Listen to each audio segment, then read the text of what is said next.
Welcome to our channel. నేను మీ లక్ష్మణ్. ప్రస్తుతం మనతో పాటున్నారు ప్రముఖ real estate expert Srinivas Reddy గారు. సార్ నమస్తే. నమస్తే సార్ లక్ష్మణ్ గారు. సో లాస్ట్ టైం మీరు చేసిన వీడియోలో అమేజింగ్ రెస్పాన్స్ అండి. థ్యాంక్ యూ సో మచ్ అండి. మీరు చెప్పిన ప్రతి మాట చాలామంది దాన్ని స్వీకరించి సో రియల్ ఎస్టేట్లో ఎలా ఇన్వెస్ట్ చేయాలని కూడా కొంతమంది తెలుసుకోవడం మాకు ఫోన్ చేయడం కూడా జరిగింది. Thank you sir. So present అసలుకి హైదరాబాద్ రియల్ ఎస్టేట్ ట్రెండ్ ఏం నడుస్తుంది సార్ 24లో? అంటే ఎందుకు అడిగానంటే ఈ ప్రశ్న, గత 6 నెలల నుంచి మార్కెట్ కొంచెం డల్గా ఉందని చెప్పి వినిపిస్తున్నమాట. అవునండి. అంటే దానికి కారణం ఏంటంటే ప్రతి 5 సంవత్సరాలకి ఎలక్షన్ రావటం, ఆ ఎలక్షన్ టైంలో ఒక 3 months మార్కెట్ డల్గా ఉండటం కామన్. అవునండి. అయితే ఈసారి మా ఎలక్షన్లు కూడా అయిపోయాయి, ఇప్పుడు పార్లమెంట్ ఎలక్షన్లు వస్తున్నాయి. సో ఆ ఎలక్షన్లు అయిపోయిన దాకా మార్కెట్ ఇలా కొనసాగే అవకాశం ఉందని చెప్పి కూడా ట్రేడ్ వర్గాలు వినిపిస్తున్నమాట. సో రేపు పార్లమెంట్ ఎలక్షన్లు అయిపోయిన తర్వాత మార్కెట్ పెరిగే అవకాశం ఉందా? ప్రజెంట్ ట్రెండ్ ఏం నడుస్తుంది? 100% డెఫినెట్గా పెరుగుతుంది సార్ లక్ష్మణ్ గారు. ఎందుకంటే రీసెంట్గా మనకి ఎలక్షన్స్ అయిపోయిన తర్వాత గవర్నమెంట్ చేంజ్ అయింది. గవర్నమెంట్ చేంజ్ అయిన తర్వాత అందరూ కూడా ఏంటంటే కొంచెం ప్యానిక్గానే ఉన్నారు. కొంచెం ఇక్కడ ఇన్వెస్ట్ చేయాలి అనేది కూడా కొద్దిగా చూస్తున్నారు. ఎందుకంటే పాత గవర్నమెంట్ పాలసీస్కి కొత్త వాళ్ళు వచ్చిన దానికి కొద్దిగా చేంజెస్ అయితే డెఫినెట్గా ఉంటాయి. ఆ విధంగానే కొంతమంది చాలామంది కూడా ఇన్వెస్ట్మెంట్ చేయాలా వద్దా, అసలు రైట్ ప్లేస్ ఎక్కడ, ఎందుకంటే బీఆర్ఎస్ గవర్నమెంట్ ఉన్నప్పుడు వాళ్ళు ఒక దగ్గర ఫోకస్ చేశారు. ఇప్పుడు వచ్చిన ఈ గవర్నమెంట్ వీళ్ళు ఎక్కడ ఫోకస్ చేస్తారు అనేది కూడా కొంచెం డౌట్. సో ఆ ఉద్దేశంతోనే చాలామంది ఇన్వెస్టర్స్ అయితే మాత్రం వెయిట్ అండ్ వాచ్ లాగానే చూస్తూనే ఉన్నారు. కానీ కొత్త గవర్నమెంట్ ఫామ్ అయిన తర్వాత ఒక బిగ్గెస్ట్ మూమెంట్ ఏంటంటే సార్ రీజనల్ రింగ్ రోడ్ అండి. ఇప్పుడు దాకా అంటే చాలా ప్రాజెక్ట్స్ అనౌన్స్ చేశారు. దాంట్లో ఫస్ట్ తీసుకున్న ప్రాజెక్ట్ ఏంటంటే రీజనల్ రింగ్ రోడ్ అనమాట. కొత్త గవర్నమెంట్ ఫామ్ కాగానే చేసిన ఫస్ట్ అనౌన్స్మెంట్ ఏంటంటే ఈ రీజనల్ రింగ్ రోడ్ అనమాట. అంటే దీనికి ఏంటంటే కొద్దిగా మనకి కోమటిరెడ్డి గారు కూడా చెప్పడం జరిగింది, కొద్దిగా గ్యాప్స్ ఉన్నాయి. అంటే ఈ యూటిలిటీ ఫండ్ ఛార్జెస్ ఎవరు పెట్టుకోవాలి, మీరని సెంట్రల్ అంటే సెంట్రల్ వాళ్ళేమో స్టేటే పెట్టుకోవాలని ఇవన్నీ కూడా ఉంటాయి కదా. వీటన్నిటికీ కూడా ఏమైందంటే ఇప్పుడు ఒక క్లారిటీ అనేది వచ్చేసింది అనమాట. స్టేట్ గవర్నమెంట్ మేమే పెట్టుకుంటాం ఆ యూటిలిటీ ఛార్జెస్ అని చెప్పేటప్పటికి ఇంకొంచెం క్లారిటీ మీద ముందుకెళ్ళిపోతుంది అనమాట. ల్యాండ్ ఎక్విజిషన్ కానీ ఇవన్నీ కూడా త్వరగానే అయిపోతున్నాయి. సో నా ఉద్దేశం ప్రకారం ఏంటంటే ఈ రీజనల్ రింగ్ రోడ్ ఏదైతే ఉందో, ఇది ఏదైతే రాబోతుందో దీనికి దగ్గరలో ఎవరైతే ఇన్వెస్ట్మెంట్ చేస్తారో వాళ్ళు 100% మంచి ప్రాఫిట్స్ తీసుకోగలుగుతారండి. ఎందుకంటే అండి ఈ రీజనల్ రింగ్ రోడ్ అనేది ఇప్పుడు స్టార్ట్ అవుతుందండి. అది ఇప్పుడు కొద్దిగా మనకి తగ్గట్లుగానే ఏంటంటే కొంచెం తక్కువ రేట్లోనే కొద్దిగా ఇన్వెస్టర్స్కి అందుబాటులో ఉంటాయి. ఇప్పుడు అది ఒకసారి స్టోన్ పడి దాని తర్వాత మళ్ళీ రోడ్స్ ఫామ్ అవుతుంది, లేకపోతే రీజనల్ రింగ్ రోడ్ యూజ్లోకి వచ్చింది అనుకోండి. ఇప్పుడు మనకి ఓఆర్ఆర్ స్టార్ట్ కాకముందు ఎలాగ రేట్లు ఉన్నాయో ఇప్పుడు ఆ రేట్లలో ఇప్పుడు మనకి RRR ఉంది. అంటే ప్రజెంట్ ట్రెండ్ మీరు అనేది ఓఆర్ఆర్కి RRRకి మధ్యలో 100% అండి. అవునండి. ఈవెన్ మనకి రేవంత్ రెడ్డి గారు కూడా ఏంటంటే ఎలక్షన్స్ ముందు కూడా చెప్పడం జరిగింది, మెగా టౌన్షిప్స్ నేను ప్లాన్ చేస్తాను అనేది. అది కూడా ఎక్కడ రాబోతుంది అంటే విత్ ఇన్ ద సిటీలో ఎక్కడ కూడా ఛాన్స్ లేదు మనకి. ఇంక ఇప్పుడు వచ్చే ఛాన్స్ ఎక్కడుందంటే ఈ ఓఆర్ఆర్కి ప్లస్ మరలా ఈ RRRకి మధ్యనే మనకి గ్రోత్ ఎక్కువ ఉంటుందండి. అది ఈ ఓఆర్ఆర్ లోపు మనకి ఎక్కడా కూడా ఏంటంటే 40,000 50,000కి తక్కువ కూడా గజం ఎక్కడా లేదు. కొన్ని ఏరియాస్ తీసుకుంటే ₹1,00,000 పైనే ఉంది.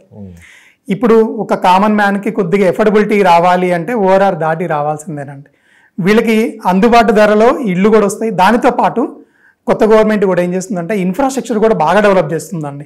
ఈ రీజనల్ రింగ్ రోడ్ రావడం ఒకటే కాదండి, ఈ రీజనల్ రింగ్ రోడ్కి ఈ RRRకి ఓఆర్ఆర్కి కనెక్టివిటీ రోడ్స్ ఏవైతే ఉన్నాయో వీటిని కూడా డెవలప్ చేస్తుంది అనమాట. సో దీనివల్ల ఏంటంటే మనకి ఇన్ఫ్రా పెరుగుతుంది, రైట్. మనకి ఎవరు ఎక్కడికి కావాలి అన్నా సరే వెళ్ళడానికి ఛాన్స్ ఉంటుంది. ఇప్పుడు మనకి అందుబాటు ధరలో వచ్చే అవకాశం ఎక్కడుంది ఇల్లు అంటే కనుక ఈ ఓఆర్ఆర్ RRRకి మధ్యలో ఉంటుందండి. ఈ ఓఆర్ఆర్ లోపల ఉన్నది మొత్తం కూడా అర్బన్ సిటీ. ఇప్పుడు రేపు ఈ ఓఆర్ఆర్కి RRRకి మధ్యలో రాబోయేది ఏంటంటే సబర్బన్. ఈ RRR దాటిన తర్వాత మొత్తం కూడా రూరల్ ఏరియా అయిపోతుందండి. అంటే ఇప్పటి వరకు మీరు పాత గవర్నమెంట్ ఎలాంటి పాలసీలు తీసుకొని వచ్చిందో మీరు చూశారు. అవును సార్. అంటే గవర్నమెంట్ మారింది 10 సంవత్సరాల తర్వాత, కొత్త గవర్నమెంట్ కాంగ్రెస్ వచ్చింది. సో మరి ఈ పాలసీలన్నీ వాళ్ళు కంటిన్యూ చేసే అవకాశం ఉందా? కంటిన్యూ చేస్తే ఏ పాలసీలు కంటిన్యూ అవుతాయి, ఏవి వాళ్ళు కట్ చేస్తారు రియల్ ఎస్టేట్ సంబంధించి నిర్ణయాల్లో? మ్యాక్సిమం ఏమవుతుందంటే సార్ ఉన్నాయి already policies. 2 metro route map కావచ్చు, అవునండి, ఫార్మా కావచ్చు, ఈ 2 విషయాల్లో వాళ్ళు నిర్ణయం తీసుకున్నారు. కాస్త గందరగోళ వాతావరణం నుంచి ఇప్పుడే బయటపడుతున్నారు, స్లోగా బయటకు. దీన్ని ఎట్లా ముందుకు తీసుకొని పోయే అవకాశం? అవునండి, మీరు అన్నట్లుగా ఏంటంటే మెట్రో ఒకటి అలైన్మెంట్ చేంజ్ చేయడం జరిగింది. అంటే పాత గవర్నమెంట్ ఉన్నప్పుడు ఏంటంటే వాళ్ళ ఆలోచన ప్రకారం వాళ్ళు చేశారు. కొత్త గవర్నమెంట్ వచ్చిన తర్వాత ఏంటంటే అరే ఇది ఓఆర్ఆర్ చుట్టూనే వెళ్తే ఎందుకు, దీనివల్ల యూజ్ ఏముంటుంది, ఆల్రెడీ ఓఆర్ఆర్ కనెక్టివిటీ ఉంది మన శంషాబాద్ ఎయిర్పోర్ట్కి, మరలా ఎందుకు అదే రూటు అని వీళ్ళు కొంచెం ఓల్డ్ సిటీలోంచి ఇట్లా ప్లాన్ చేశారు. సో ఇదొకటి రీసెంట్ చేంజ్ ఉంది. దాంతోపాటు ఫార్మాసిటీ ఏదైతే ఉందో ఆ ఫార్మాసిటీ కూడా ఇక్కడ కంటే కూడా దీన్ని కొంచెం డైవర్సిఫై చేద్దాం, అంటే వేరే వేరే ప్లేసెస్లో పెడదాము అన్నట్లుగా ఒక 3 పార్ట్స్ కింద కూడా డివైడ్ చేశారు. ఒకటేమో ఆల్రెడీ నిమ్స్ మనకి ఆల్రెడీ ఉంది జహీరాబాద్ దగ్గర, అక్కడ ఒక దగ్గర పెడదాము అని, ప్లస్ మరలా వికారాబాద్లో పెట్టాలని, అంటే స్పెసిఫిక్గా ఈ లొకేషన్ అని చెప్పలేదు కానీ వికారాబాద్ డిస్టిక్లో ఉంటుందని, ప్లస్ మరలా నల్గొండ డిస్టిక్లో కూడా ప్లాన్ చేద్దాము అని, ఈ ఫార్మాసిటీ ఏదైతే ఉందో ఈ మూడింటిని ఇట్లాగా చేద్దామని చెప్పేసి ఒక ఆలోచన అయితే ఉందండి వాళ్ళకి. దీనితో పాటు అండి ఇంకొకటి మనకి జినోమ్ వ్యాలీ ఏదైతే ఉందో phase 2 కూడా స్టార్ట్ అవుతుందండి. ఎందుకంటే మనకి కరోనా టైంలో ఏదైతే వ్యాక్సిన్స్ తయారు చేసి ప్రపంచాన్ని అందరికీ అందించిందో హైదరాబాదు, జినోమ్ వ్యాలీ ఏదైతే ఉందో దానికి phase 2 కూడా స్టార్ట్ అవుతుంది. ఇది కూడా ఒక మంచి మూవ్మెంట్ అండి. అంటే మీరు ఇప్పుడు అన్నారు సార్ చాలా కంపెనీస్ వస్తున్నాయి, అవునండి, లక్షల మంది ఎంప్లాయ్మెంట్ జరగబోతుందని. అవునండి. కానీ రియల్ ఎస్టేట్ వ్యాపారం చేసే వాళ్ళు ఏంటంటే సార్ వచ్చే వాటి గురించి చెప్తారు గారు, ఆల్రెడీ వచ్చి ఇక్కడ ఏ కంపెనీ స్టాండర్డ్గా ఉన్నాయి, ఎంతమంది ఎంప్లాయీ ఉన్నారని చెప్పకుండా అరచేతిలో వైకుంఠం చూపిస్తూ ఉంటారు, అవి వస్తున్నాయి ఇవి వస్తున్నాయి అని చెప్పి భూములు విపరీతంగా రేట్లు పెంచేసి అమ్మేస్తారని చెప్పి కూడా ఒక విమర్శ కూడా ఉంటుంది ఇప్పుడు మీ మీద. కరెక్ట్ అండి. సో అలాంటి విమర్శలు చేసే వాళ్ళకి మీరు ఏం చెప్తారు? వెరీ గుడ్ క్వశ్చన్ అండి లక్ష్మణ్ గారు. ఎందుకంటే ఎక్కువ మంది కూడా చెప్పేది అదేనండి, అంటే రేపు అది రాబోతుంది ఇది రాబోతుంది అని చెప్పేసి ముందే మీరు అన్నట్లుగా ఏంటంటే అరచేతిలో వైకుంఠం చూపించేస్తారు వాళ్ళు. కానీ యాజ్ అన్ ఎండ్ యూజర్, అంటే మనం కొనుక్కోవడానికి వెళ్తాం కాబట్టి మనం కూడా ఏంటంటే 1కి 10 సార్లు ఆలోచించుకొని చెక్ చేసుకొని, ఎందుకంటే మనకి ఇప్పుడు గూగుల్ అవైలబిలిటీ ఉంది, వాళ్ళు ఏదైతే చెప్తారో NIMZ నిమ్స్ మన జహీరాబాద్లో రాబోతుంది అని, నిజంగానే ఇది వస్తుందా లేదా అనేది మనం కూడా తెలుసుకోవాల్సిన బాధ్యత కూడా మన మీదనే ఉందండి రేపు. ఎందుకంటే ఎవరైనా కొన్న తర్వాత మనకి అక్కడ లాస్ వచ్చిందని చెప్పామనుకోండి, వాళ్ళు అనేది మనల్నే అంటారు కానీ అమ్మినోడిని ఏం అనరండి వాళ్ళు. అట్లా నువ్వు ఎట్లా తెలియకుండా నువ్వు ఎట్లా కొన్నావు నువ్వు అని మన మీదనే ఆ నిందలు వేస్తారనమాట. సో అందుకని వాళ్ళు ఏదైతే వాళ్ళు చెప్తున్నారో నిజంగా దానికి తగ్గట్లుగా ప్రూఫ్ ఉందా లేదా అనేది కూడా చూపించాలండి. యాజ్ అన్ కన్సల్టెంట్గా నేను చేసేది కూడా అదేనండి. ఎందుకంటే ఇవన్నీ జినోమ్ వ్యాలీ ఎక్స్పాన్షన్ కానీ phase 2 కానివ్వండి, లేకపోతే ఈ ఫార్మాసిటీ ఇట్లాగా ఈ 3 పార్ట్స్ కింద డివైడ్ అవుతుందని కానీ, ఇవన్నీ కూడా ఏంటంటే ఇవి నేను చేసినవి కాదు, గవర్నమెంట్ ఫామ్ చేసినవి. కాబట్టి నేను ఎవరికైనా సరే కస్టమర్కి చెప్పేటప్పుడు ఏంటంటే యాజ్ అన్ కన్సల్టెంట్గా, ఎందుకంటే మీరు అన్నట్లుగా ఏంటంటే అరచేతిలో వైకుంఠం చూపించే వాళ్ళందరూ కూడా ఏంటంటే వీళ్ళందరూ మార్కెటింగ్ ఎగ్జిక్యూటివ్స్ అండి, సేల్స్ పర్సన్స్ అనమాట వీళ్ళందరూ. ఇది అమ్మాలి, ఎంతో కొంత డబ్బులు సంపాదించాలనే దాని మీదనే ఉంటుంది. కానీ యాజ్ అన్ కన్సల్టెంట్ నా పరిధి ఎంతవరకు ఉంటుందంటే బియాండ్ అనమాట. అసలు నిజంగానే ఇది వస్తుందా, ఇది వస్తే అసలు దీనికి తగ్గట్లుగా ప్రూఫ్స్ ఏమున్నాయి, ఎవరు చెప్పారు, ఎక్కడ చెప్పారు, నిజంగా దానికి సంబంధించిన పేపర్ కటింగ్స్ ఏమైనా ఉన్నాయా, దానికి సంబంధించిన వీడియోస్ ఏమైనా ఉన్నాయా, అది నిజంగానే వాళ్ళే చెప్పారా, ఇవన్నీ కూడా ఏంటంటే మేము కస్టమర్కి ఇన్వెస్టర్కి మేము చూపిస్తామండి. దాని తర్వాతనే దాన్ని బట్టే వాళ్ళని డెసిషన్ కూడా తీసుకోమని చెప్తాము. అందుకని నేను అడ్వైజ్ చేసేది ఏంటంటే ఒక కన్సల్టెంట్ని అప్రోచ్ అవ్వమనే చెప్తానండి నేను. తన దగ్గర ఏంటంటే వాస్ట్ ఇన్ఫర్మేషన్ ఉంటుంది, జెన్యూన్ ఇన్ఫర్మేషన్ ఉంటుందండి, ఉన్న ఇన్ఫర్మేషన్ కూడా అథెంటికేషన్ కూడా ఉంటుందండి. నేను ఇన్వెస్టర్ని, సార్ మీరు మార్కెటింగ్ ఎగ్జిక్యూటివ్ అనుకుంటున్నాను. సో నేను కంపెనీని చూస్తాను, ఆ కంపెనీ చూసిన తర్వాత మిమ్మల్ని ఎక్కువ నమ్ముతాను. మార్కెటింగ్లో ఏంటంటే మనకి ఎవరైతే ఆ ప్లాట్ ఇప్పిస్తున్నారో వాళ్ళు ఎక్కువ 80% నమ్మేది వీళ్ళనే. సో మీరేంటి అమ్మేస్తున్నారు, సో మేము ఎక్కువ నమ్మాను, అమ్మేసింది 2 months తర్వాత కూడా మనతో కమ్యూనికేషన్ బాగానే ఉంటుంది. ఆ తర్వాత మీకు రెస్పాన్సిబిలిటీ ఉండదా సార్? ఎగ్జిక్యూటివ్ అనే ఎవరైతే దానికి మనకి ఎగ్జిక్యూటివ్ మార్కెటింగ్ హెడ్ ఉన్నారో వాళ్ళకి రెస్పాన్స్ ఉండదా? ఇంకా ఏదైనా ప్రాబ్లం జరిగితే రేపు మొత్తం కంపెనీ మీద పడతాం, కానీ ఆ రోజు మనకి ఎవరైతే ఇప్పించారో ఆ ప్లాట్, మన ద్వారా కమిషన్ తీసుకున్నారో ఎగ్జిక్యూటివ్ ఎవరైతే ఉన్నారో వాళ్ళకి రెస్పాన్సిబిలిటీ ఉండదా? అది ఇప్పుడు కొంచెం చేంజ్ అవుతుందండి లక్ష్మణ్ గారు. రీసెంట్గా ఏంటంటే మనకి 2018 నుంచి మనకి తెలంగాణలో కూడా రెరా అనేది రావడం జరిగిందండి. ఇప్పుడు మనకి ఎవరైతే ప్లాటు అమ్ముతారో ఆ పర్సన్ కూడా ఇప్పుడు లైబుల్ అవుతాడండి. ఇంతకుముందు ఏంటంటే ఒక స్పెసిఫికేషన్ కానీ ఒక దీనికంటూ ఒక పాలసీస్ కానీ ఇలాంటివి ఏమి లేవండి.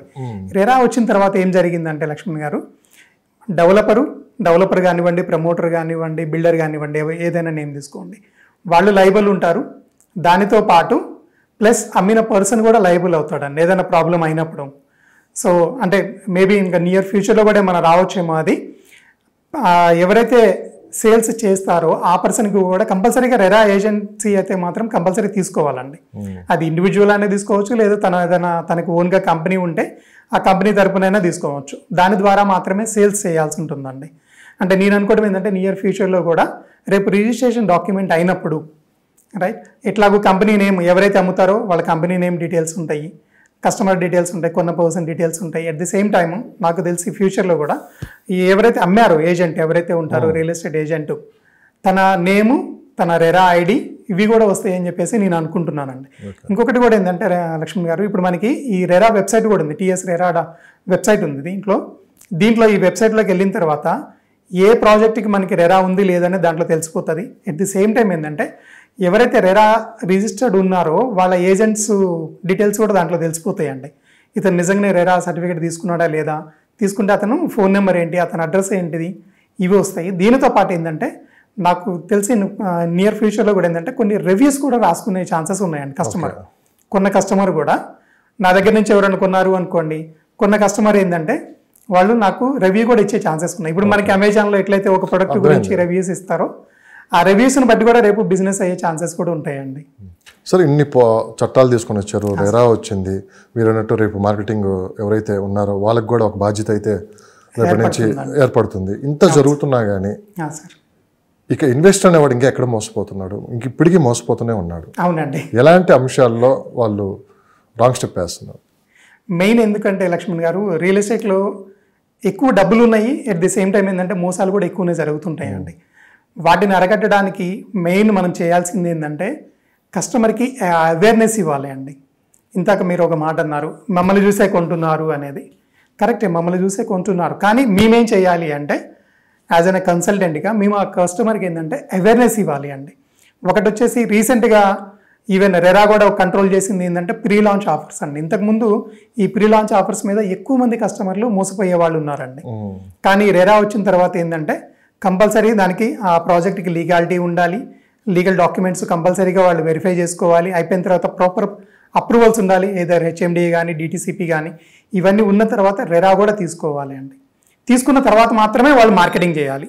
ఇంతకుముందు ఏంటంటే ఒక ప్రాజెక్టు నేను ఒక 100 ఎకరాలు ఉన్నాను, నాకు ఇక్కడ నేను వెంచర్ వేస్తున్నాను, ఒక 2000 ప్లాట్లు నేను అమ్ముతున్నాను అని ఉండేది, లేదా నేను ఒక హై రైజ్ అపార్ట్మెంట్స్ కడుతున్నాను అని ప్రీ లాంచ్ ఇప్పుడైతే మీకు తక్కువకి వస్తుంది. అఫ్కోర్స్ ప్రీ లాంచ్ అంటేనే కొంచెం రేట్ తక్కువకి వస్తుంది. ఆ ఉద్దేశంతో ఏంటంటే కస్టమర్ అరే ఇప్పుడు నేను కొనుక్కుంటే నాకు గజం 5000కే పడుతుంది, రేపు వాళ్ళు ఓపెన్ చేసేటప్పటికి 10,000 అవుతుంది, అంటే ఒక 1 year 2 yearsకి నాకు డబల్ అయిపోతుంది అమౌంట్ అన్న ఉద్దేశంతో ఇంతకుముందు కొనుక్కునేవాళ్ళు. దీనివల్ల ఎక్కువ మంది కస్టమర్స్ నష్టపోవడం కూడా గవర్నమెంట్ అబ్జర్వ్ చేసి ఈ రెరాలో కూడా ఈ ప్రీ లాంచ్ ఇది అసలు ఉండకూడదు. ప్రాజెక్ట్కి కంపల్సరీగా రెరా వచ్చిన తర్వాత మాత్రమే మీరు మార్కెటింగ్ చేసుకోవాలి. అలా చేసుకునే పక్షంలో బిల్డర్ మీద యాక్షన్ తీసుకునే ఛాన్సెస్ ఉన్నాయి. ఈవెన్ మార్కెటింగ్ పర్సన్స్ ఎవరైతే ఉన్నారో వీళ్ళ మీద కూడా రెరా యాక్షన్స్ తీసుకునే ఛాన్సెస్ ఉన్నాయండి. ఇది ఒకటి మెయిన్ ప్రీ లాంచ్ వల్ల ఎక్కువ మంది మోసపోతుంటారండి. ఇది కాకుండా కొత్తగా ఎలాంటి ట్రెండ్స్ మనకి మార్కెట్లోకి వచ్చినాయి అంటే ఒక పర్సన్ ఏమో మెయిన్గా ఉంటాడు, నా దగ్గర ఒక ప్రాపర్టీ రాబోతుంది, ఒక 10 కోట్ల ప్రాపర్టీ రాబోతుంది, లేదా నాకు ఒక బ్యాంక్ ఆప్షన్ ప్రాపర్టీ ఒకటి రాబోతుంది, దీనికి ఒక 10 కోట్లు అవుతుంది, కానీ నా దగ్గర ఏంటంటే ₹1,00,00,000 ఉన్నాయి, కానీ బ్యాంకుకి కట్టాల్సింది మాత్రం ఒక 5 కోట్లు ఉంటుంది. మీరందరూ ఏమన్నా కొంచెం మీరు ఇన్వెస్ట్మెంట్ చేస్తే అందరం కలిసి 5 కోట్లు తీసుకెళ్ళి బ్యాంకుకి కట్టేద్దాం, ఆ ప్రాపర్టీ మన పేరు మీద రిజిస్ట్రేషన్ చేసుకొని మనం అమ్మేద్దామని చెప్పేసి ఉంటుంది.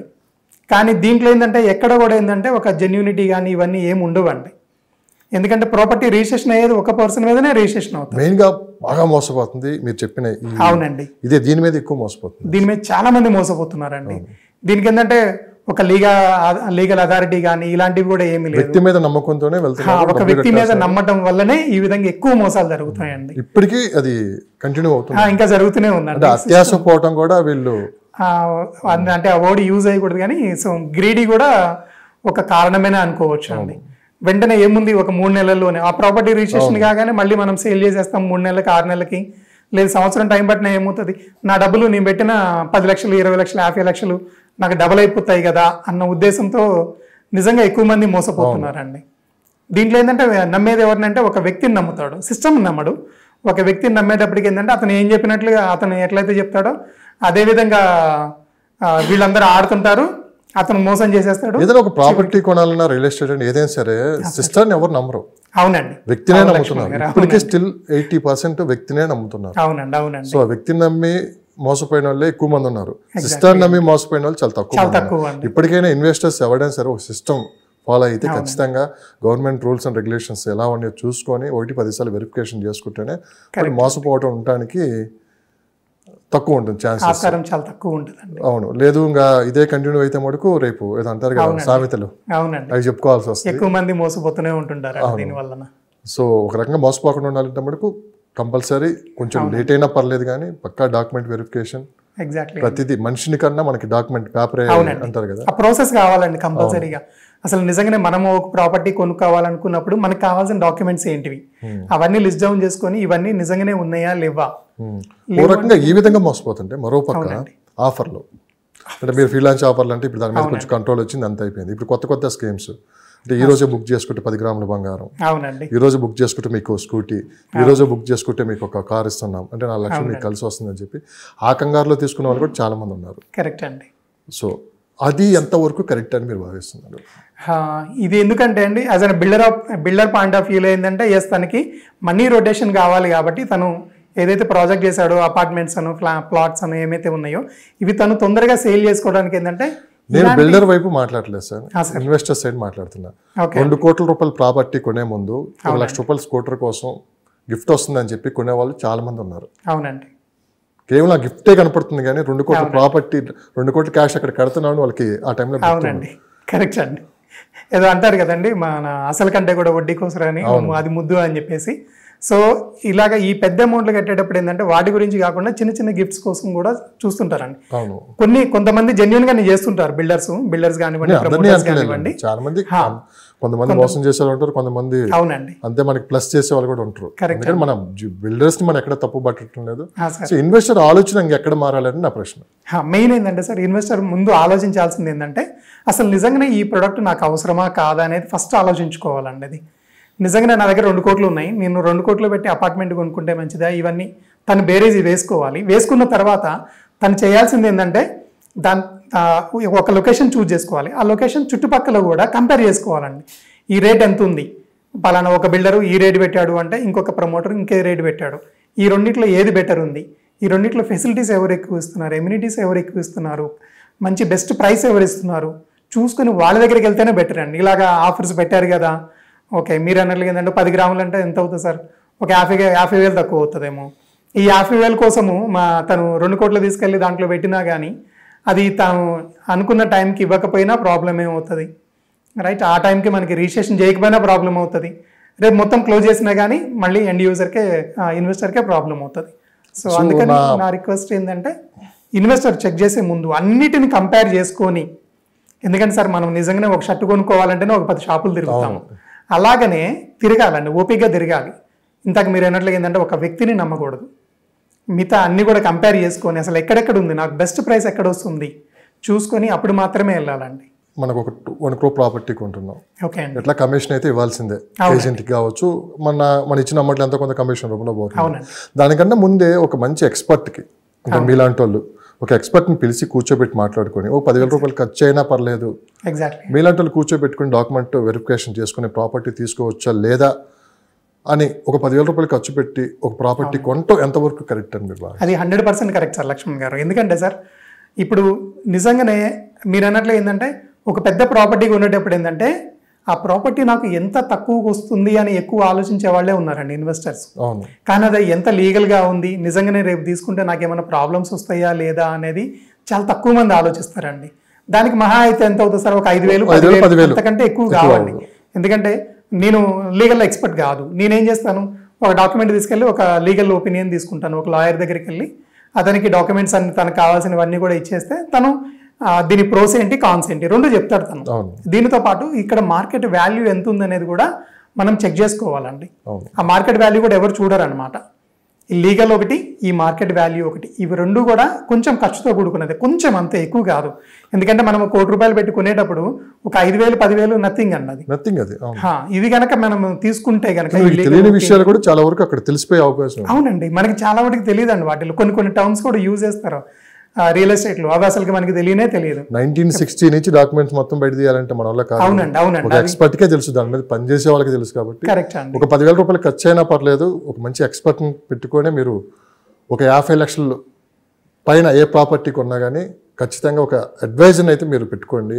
అతను చెప్పిందే ఫాలో అవ్వండి. అట్లా చేస్తేనే మీరు ఎక్కడ లాస్ పోయే అవకాశం ఉండదు. ఇది మా ఛానల్ ద్వారా మీరు చెప్పదలుచుకున్నాం.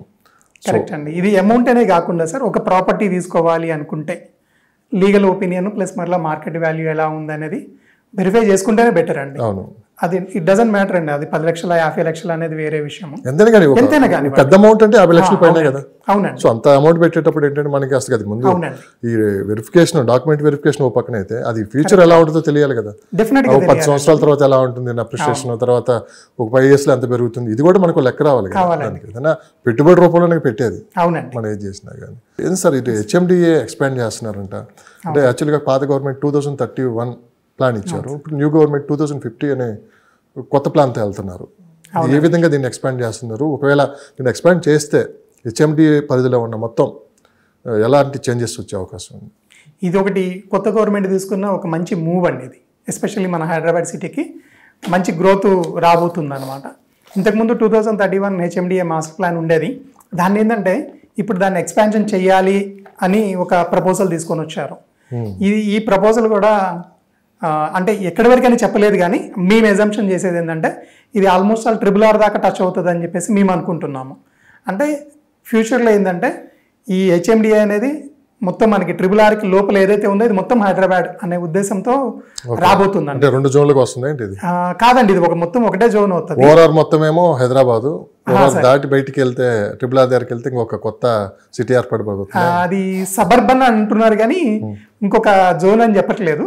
కానీ HMDA ఏమవుతుందంటే ఇప్పుడు మనకి షాద్ నగర్ ఇటువైపు లాస్ట్ ఉందండి, సౌత్ వైపు. ఇటు మనకి వెస్ట్ వైపు తీసుకుంటే సంగారెడ్డి లాస్ట్ ఉంది. సో ఇట్లాగా వీటన్నిటిని ఏంటంటే ఇప్పుడు ఇంకొక 10 kilometers రేంజ్ పెరిగే ఛాన్సెస్ ఉన్నాయండి.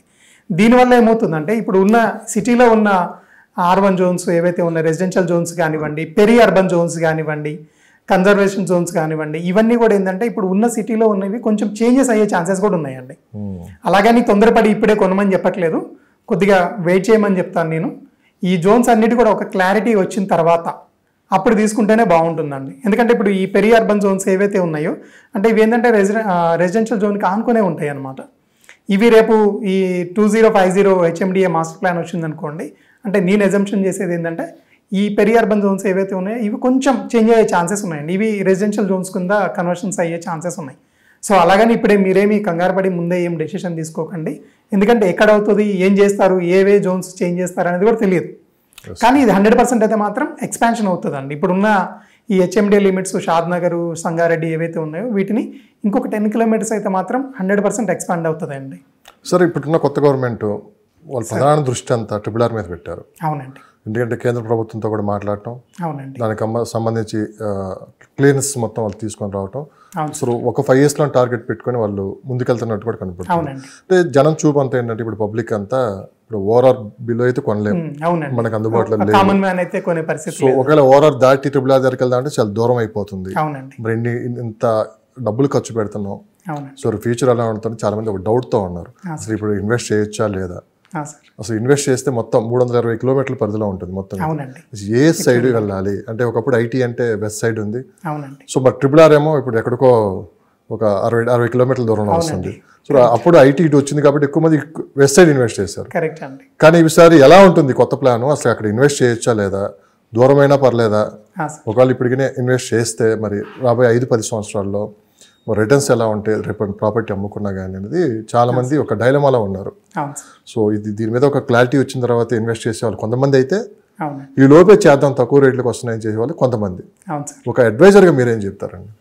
సో నేను చెప్పేది ఏంటంటే లక్ష్మణ్ గారు, మనకి ఒక క్లారిటీ అయితే వచ్చేసిందండి RRR గురించి. అయితే మాత్రం మూమెంట్ అయితే స్టార్ట్ అవుతుంది. ప్లస్ మళ్ళీ ఇంకొక నియర్ ఫ్యూచర్లోనే కొంచెం దానికి శంకుస్థాపన ఇలాంటివన్నీ కూడా జరగవచ్చు. సో అది కూడా ఏంటంటే ఫస్ట్ ఫేజ్ ఎక్కడి నుంచి స్టార్ట్ అవుతుందంటే మనకి ఇటు వెస్ట్ సైడ్ నుంచే స్టార్ట్ అవుతుందండి. సో అందుకని నా అడ్వైజ్ ఏంటంటే ఇప్పుడు ఎవరైనా నిజంగా డబ్బులు ఉన్నాయి ఇన్వెస్ట్మెంట్ చేయాలి అని అనుకున్న వాళ్ళు ఏంటంటే ఈ వెస్ట్ సైడ్ చేసుకుంటే అది బెటర్ ఉంటుందండి. మళ్ళీ వెస్ట్ సైడ్ వచ్చారు మీరు. మళ్ళీ వెస్ట్ ఉంటుంది. దీని తర్వాత ఇంకొకటి దీనికంటే కూడా ఇంకా కొంచెం ఎక్కువ గ్రోత్, ఎందుకంటే మనకి ఆల్రెడీ ఇంతకు ముందు నుంచే చెప్తూనే ఉన్నారు RRR స్టార్ట్ అయితే కనుక ఫస్ట్ వెస్ట్ నుంచే స్టార్ట్ అవుతుంది అని. కానీ రేపు ఇంకొకటి ఏంటంటే నా అడ్వైస్ కూడా ఏంటంటే చౌటప్పల్, అమంగల్, షాద్నగర్ ఇదేంటంటే సెకండ్ ఫేజ్ కింద రాబోతుంది కదా, అక్కడ ఏంటంటే ఇంకొంచెం తక్కువ ఉంటాయి ఇప్పుడు రేట్లు. ఎందుకంటే ఇప్పుడు ఫస్ట్ ఫేజ్ మనకి RRR ఇటు వెస్ట్ సైడ్ వస్తుంది అనగానే రేట్లు పెరిగిపోయినాయి ఆల్రెడీ, రైట్. అమ్మే వాళ్ళందరూ కూడా రేట్లు పెంచేసి కూర్చున్నారు. కొంచెం మనకి కొద్దిగా అందుబాటు ధరలో రావాలి అని అనుకున్న వాళ్ళు ఏంటంటే చౌటప్పల్, అమంగల్, షాద్నగర్ ఈ బెల్ట్లో కనుక తీసుకుంటే కనుక వాళ్ళకి కొంచెం ఎక్కువ రిటర్న్స్ వచ్చే ఛాన్సెస్ ఉన్నాయండి. ఇటువైపు కంటే కూడా రేట్ ఎక్కువ వచ్చే ఛాన్సెస్ ఉన్నాయి. ఎందుకంటే ఇది ఇంకా ఏంటంటే అప్పుడు కొంచెం డైలమాలో ఉంది, ఈ ఫేజ్ అసలు స్టార్ట్ చేస్తారా లేదా అనేది. కానీ ఇప్పుడు ఏంటంటే ఒక క్లారిటీ వచ్చేసింది. దీనికి కూడా ఏంటంటే ఈ ఏరియాకు కూడా నేషనల్ హైవే స్టేటస్ ఇచ్చేసారు, దానికి కూడా తీసుకొని రావడం జరిగింది. సో ఇక్కడ ఎక్కువ ఛాన్సెస్ ఉన్నాయండి పెరగడానికి. సో 100% డబ్బులు ఉన్నాయంటే కనుక కొంచెం దూరమైనా కానీ తక్కువలో తీసుకుంటేనే మనకి ఎక్కువ మనం పెట్టిన ఇన్వెస్ట్మెంట్కి ఎక్కువ రిటర్న్స్ తీసుకునే ఛాన్సెస్ ఉన్నాయి. This is the right time అండి నా అడ్వైస్ ప్రకారం అయితే కనుక. సో ఒక 5 years తర్వాత మనకి అవునండి ఈలోపు RRR కూడా కంప్లీట్ అయిపోతుంది. ఈ RRR కంప్లీట్ అయిన తర్వాత మళ్ళీ సేమ్ ఇప్పుడు మనం ఎట్లయితే అనుకుంటున్నామో ORR చుట్టుపక్కల మనం కొనలేని పరిస్థితి అని RRR కూడా అట్లనే అవుతుందండి. ఈ ORRకి RRR కూడా రేడియల్ రోడ్స్ ఏవైతే రాబోతున్నాయో దీనివల్ల కూడా మంచి ఇన్ఫ్రా ఒకటి డెవలప్ అయ్యి ఈ మధ్యలో కూడా మొత్తం ఈ మెగా టౌన్షిప్స్ కానీ ఇవన్నీ కూడా బాగా డెవలప్ అవుతాయండి. కొంచెం జనరల్గా మాట్లాడుకుందామా? సార్ లక్ష్మణ్ గారు, హైదరాబాద్లో ఒక ప్రాపర్టీ కొనాలంటే మినిమం 50 లక్షలు లేని మనం ఏమి ఒక చిన్న సింగిల్ బెడ్రూమ్ ఇల్లు కూడా కొనలేం. అవునండి. అంటే 50,000 రూపాయల శాలరీ వచ్చాడు కూడా అవునండి ఒకటికి 100 సార్లు ఆలోచిస్తే కానీ దాంట్లో స్టెప్ వేయలేడు. కరెక్ట్ అండి. అలాంటిది రిట్ అనేది ఒకటి వచ్చింది అన్నారు. అవునండి. అంటే ఈ రిట్లు ఏంటంటే మనం అంత పెద్ద అమౌంట్లు ఇన్వెస్ట్ చేయాల్సిన పని లేదు. 500 నుంచి ₹1,00,00,000 వరకు మీరు అంతేనే ఇన్వెస్ట్ చేయొచ్చు. ఒక పాలసీ ఉంది ఇది. ఇలాగనే ఇన్వెస్ట్ చేసుకుంటూ పోతే ప్రతి ఒక్కళ్ళు దీంట్లో సక్సెస్ అవ్వగలరని మీరు ఒక మాట కూడా చెప్పారు నాకు. ఏంటి సార్ ఇది రిట్ అంటే ఏంటి అసలుకి? ఈ 500 నుంచి ఎలా ఇన్వెస్ట్ చేసుకుంటే వెళ్ళొచ్చు? ఇది రీట్ కొంచెం క్లారిటీగా.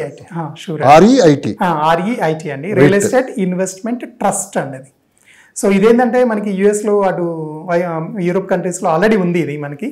కానీ రీసెంట్గా ఏంటంటే మనకి ఇండియాలో కూడా రావడం జరిగింది. ఫస్ట్ ఎంబసీ వాళ్ళు తీసుకున్నారు అనమాట ఈ రీట్ అనేది ఇంట్రడ్యూస్ చేసుకోవడం జరిగింది. ఇదేంటంటే సెబీ వాళ్ళ ద్వారానే ఇది డిజైన్ చేయబడుతుందండి. ఇది దీంట్లో కూడా మనం చేయాల్సింది ఏంటంటే ఇది కూడా ఏంటంటే చిన్న కైండ్ ఆఫ్ మ్యూచువల్ ఫండ్స్ టైప్లోనేనండి. ఎందుకంటే రియల్ ఎస్టేట్ అనగానే ₹1,00,00,000 పెట్టాలి, 50 లక్షలు పెట్టాలి, ₹1,00,00,000 పెట్టాలి, 10 కోట్లు పెట్టాలి, ఇలాగా ఉంటుంది కదా. సో దీంట్లో ఏమవుతుందంటే చిన్న చిన్న ఇన్వెస్టర్స్ కూడా, ఎందుకంటే అంత అమౌంట్ పెట్టి 50 లక్షలు పెట్టి చేయాలి అంటే ప్రాపర్టీ కొనాలి అన్నా కూడా కష్టం అవుతుంది. కానీ ఈ రీట్లో ఏమవుతుంది అంటే మనం ఒక 500 కావచ్చు, ₹1,000 కావచ్చు, మన ఇష్టం. అక్కడి నుంచి మనం స్టార్ట్ చేసుకుంటూ ఉండవచ్చు. సో ఈ అమౌంట్ అంతా ఏం చేస్తారంటే ఈ పబ్లిక్ అమౌంట్ అంతా కూడా వీళ్ళు ఒక అసెట్ మేనేజర్ అని ఉంటాడు, ఫండ్ మేనేజర్ లాగా. మనకి మ్యూచువల్ ఫండ్లో ఫండ్ మేనేజర్ ఎవరైతే ఉన్నారో ఇక్కడ రీట్లో కూడా ఏంటంటే ఒక అసెట్ మేనేజర్ ఉంటారు అనమాట. ఒక బిల్డర్ ఉంటారు, ఒక అసెట్ మేనేజర్ ఉంటారు. ఈ అసెట్ మేనేజర్ ఏం చేస్తాడు అంటే ఈ బిల్డర్ ఏం చేస్తారంటే ప్రాపర్టీస్ ఎక్కడెక్కడ ఉన్నాయి అనేది తను చెక్ చేసుకొని ఆ తర్వాత అసలు నిజంగానే ఇక్కడ పెడితే మనకి ఇన్వెస్ట్మెంట్స్ వస్తాయా, అది మనకి రిటర్న్స్ వస్తాయా లేవా, ఇవన్నీ చెక్ చేస్తారండి. చెక్ చేసిన తర్వాత మాత్రమే ఈ పబ్లిక్ ఫండ్ ఏదైతే ఉందో తీసుకెళ్ళి అక్కడ ఇన్వెస్ట్మెంట్ చేస్తారనమాట. ఈ రీట్ అనేది చిన్న చిన్న ఇన్వెస్టర్స్కి కూడా యూజ్ అవుతుందండి. ఎందుకంటే వాళ్ళు కూడా ఏంటంటే రియల్ ఎస్టేట్లో పెట్టాలని ఉంటుంది, డబ్బులు పెట్టాలని ఉంటుంది. కానీ ఏంటంటే అమ్మో నా దగ్గర అంత డబ్బులు లేవే, 50 లక్షలు, ₹1,00,00,000 పెట్టాలంటే నాకు కష్టమే అని ఉంటుంది. ఇదేంటంటే ఒక పెద్ద ప్రాపర్టీకి ఒక చిన్న ఓనర్లు అనమాట మనం. దీన్ని ఎప్పుడు కావాలంటే అప్పుడు ఇంకొకటి అడ్వాంటేజ్ ఏంటంటే లిక్విడిటీ ఉంటుందండి. సేమ్ మన షేర్ మార్కెట్లో ఎట్లయితే మనము సేమ్ అదే ప్రాసెస్ అండి, వేరే ఏం చేంజెస్ లేవు. దీంట్లో కూడా ఏంటంటే రిటర్న్స్ మనకి ఒక 8 to 10% వచ్చే ఛాన్సెస్ ఉన్నాయి. ఇది 100% సేఫ్ అండి. ఇది సెబీ వాళ్ళే మనకి రెగ్యులేటరీ చేస్తుంటారు కాబట్టి ఎటువంటి ఇబ్బంది లేదండి. అది ఇది కాదు అనుకున్నప్పుడు ఏంటంటే ఇంకొకటి ఉందండి, ఫ్రాక్షనల్ ఇన్వెస్ట్మెంట్స్ అని ఇంకొకటి ఉంటుంది. ఇప్పుడే మనకి ఇండియాలో కూడా స్టార్ట్ అయింది. ఇది ఏం లేదు సార్, నథింగ్. ఇప్పుడు ₹1,00,00,000 ప్రాపర్టీ ఉంది, నా దగ్గర ₹1,00,00,000 ఉన్నాయంటే నేను ఒక్కడిని కొనుక్కోగలుగుతాను. కానీ ప్రాపర్టీ మంచిదే, కానీ నా దగ్గర ₹1,00,00,000 లేవు. అప్పుడు నేనేం చేస్తాను, ఒక 10 మంది ఫ్రెండ్స్ కలిసేసి 10 లక్షలు పెట్టేసేసి ఆ ₹1,00,00,000 ప్రాపర్టీ కొని దానిలో ఎవరికొకరికి మెయింటెనెన్స్కి ఇచ్చేసి దాని మీద రెంట్ తీసుకోవడం ఇలాంటివి చేస్తుంటాము. సేమ్ అదేవిధంగా ఈ ఫ్రాక్షనల్ ఇన్వెస్ట్మెంట్ అనేది కూడా సేమ్ అలాంటిదే అనమాట. కాకపోతే ఏంటంటే అక్కడ ఏంటంటే అందరూ మన ఫ్రెండ్స్ ఉంటారు, ఇక్కడ ఏంటంటే మన ఫ్రెండ్స్ ఎవరు ఉండరు, మనకి తెలియని పర్సన్స్ కూడా ఉంటారనమాట. దీంట్లో ఆ ప్రాపర్టీని దాన్ని డివైడ్ చేసేసి ఒక బిల్డింగ్ ఉంది, ఒక హాస్టలే ఉంది అనుకుందామండి. ఆ హాస్టల్ వాల్యూ వచ్చేసి ఇప్పుడు 10 కోట్లు ఉంది. తలా 1 కోటి రూపాయలు పెట్టారనుకోండి, 10 మంది 10 కోట్లు పెడితే ఆ బిల్డింగ్ మనకి ఓన్ అయిపోతుంది. సో దాని ప్రకారం ఈ 10 మంది మీద రిజిస్ట్రేషన్ అవుతుంది ఆ బిల్డింగ్. దాని తర్వాత దాంట్లో ఏమైతే రెంట్ కానీ ఏమైతే వస్తుందో అది ఈక్వల్గా డిస్ట్రిబ్యూట్ చేసేసుకుంటారు. దీన్ని ఏం చేస్తారంటే ఎవరికొకరికి ఒక ఏఎంసీ కింద యాన్యువల్ మెయింటెనెన్స్ కింద ఇచ్చేసి దానికి తగ్గట్లుగా కొంచెం ఖర్చులు తీసేసి మిగతా అమౌంట్ అంతా కూడా వీళ్ళు షేరింగ్ చేసుకుంటూ ఉంటారు. ఈ రిటర్న్స్ ఏవైతే ఉన్నాయో ఎవ్రీ మంత్లీ వచ్చే రిటర్న్స్. ఈ ఫ్రాక్షనల్ ఇన్వెస్ట్మెంట్ ఇదైనా బాగానే ఉంటుంది, రీట్ ఇదైనా బాగానే ఉంటుంది. ఈ రెండిట్లో కూడా ఏంటంటే లిక్విడిటీ ఫాస్ట్ ఉంటుందండి. సో ప్రజెంట్ ఇండియాలో ఇప్పుడే డెవలప్ అవుతుంది అంటారు మీరు? అవునండి. దీని గురించి ఈ ఫ్రాక్షనల్ ఇప్పుడే కొంచెం చాలా తక్కువ మందికి అవేర్నెస్ ఉంటుంది, కొంచెం కొద్దిగా లీగాలిటీ కూడా కొద్దిగా ఆలోచించే ఛాన్సెస్ ఈ ఫ్రాక్షనల్కి ఉంటుంది. కానీ రేట్ అయితే మాత్రం 100% సెబీలో మనకి సెబీ ద్వారా జరుగుతుంది కాబట్టి మనకి ఎటువంటి ప్రాబ్లం ఉండదండి అది. సార్ ఇంకొకటి చాలా మంది కామెంట్స్ రూపంలో అడుగుతున్నారు, ఈస్ట్ సైడ్ ఇన్వెస్ట్ చేయడానికి ఎక్కువ మంది ఆసక్తి చూపుతున్నారు. అంటే వెస్ట్ రేట్లు అందుబాటు ధరల్లో లేవు, ఈస్ట్ సైడ్ కూడా డెవలప్ అవుతుంది, గవర్నమెంట్ కూడా కొత్త ప్లానింగ్ తో ముందుకెళ్తుంది అని చెప్పి అన్నారు. అంటే విజయవాడ వైపు కావచ్చు, వరంగల్ హైవే, ఇవన్నీ ఎలా ఉంటుంది సార్ ఈస్ట్ వైపు ఇన్వెస్ట్ చేసి? ప్రజెంట్ వెస్ట్ సైడ్ కన్నా ఈస్ట్ లో తక్కువ ఉండే రేట్లు, ఎంత పర్సెంటేజ్ ఆఫ్ రేట్లకి వేరియేషన్ ఉంది? అంటే ఒకప్పుడు మనం ఉప్పులు అనుకున్నాం సార్, ఒక 5 years బ్యాక్ ఉప్పులు ఎలా ఉండేది, ఇప్పుడు ఉప్పుల సైడ్ ఎలా ఉంది? ఒకసారిగా ఎలాంటి మార్పు, ఎల్బీ నగర్ కావచ్చు ఇదంతా అవునండి మీరు గమనించిన దాంట్లో రేపు ఫ్యూచర్లో అటు ఇన్వెస్ట్ చేస్తే ఎలా ఉంటుంది సార్? సో మీరు అన్నట్లుగా ఏంటంటే సార్ మన వెస్ట్ సైడ్ కంటే కూడా ఈస్ట్లోనే కొంచెం రేట్ తక్కువ ఉన్నాయండి. ఉప్పల్లో కూడా ఏంటంటే మెట్రో రాకముందు వేరే విధంగా ఉండేది, రేట్లు కొంచెం తక్కువనే ఉన్నాయి. ఒకసారి మెట్రో వచ్చిన తర్వాత అక్కడ మనకి ఈవెన్ ల్యాండ్ రేట్స్ బాగా పెరిగిపోయినాయి, దాని ప్రభావం మనకి అపార్ట్మెంట్స్ మీద కూడా పడింది. సో అక్కడి నుంచి ఉప్పల్ దగ్గర నుంచి మనం స్టార్ట్ చేసుకొని మనకి గట్కేసరి, భువనగిరి, ఆల్మోస్ట్ ఆల్ వరంగల్ దాకా కూడా మనకి బాగా రేట్లు ఎక్కువైపోయినాయి అండి ఇప్పుడు. అంటే ప్రస్తుతానికి కొంచెం అందుబాటులోనే ఉన్నాయి, కానీ ఒక 5 సంవత్సరాల మీద కంపేర్ చేసుకుంటే ఇప్పుడైతే మాత్రం మనకి వెస్ట్ సైడ్ పెరిగినంత మరీ అంత పెరగలేదు, కానీ కొంచెం పెరిగినాయి అండి.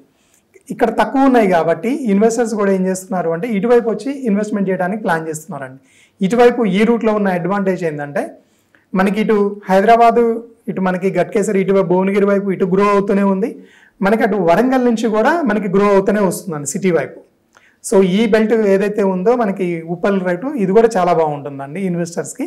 అట్ ది సేమ్ టైం ఇటు మనకి ఎల్బీ నగర్ కానివ్వండి, లేకపోతే రామోజీ ఫిలిం సిటీ వైపు, చౌటుప్పల్, ఇటువైపు కూడా మనకి ఇన్వెస్టర్స్ బాగా మొగ్గు చూపుతున్నారండి ఇప్పుడు కొంచెం ఇన్వెస్ట్మెంట్ చేయడానికి.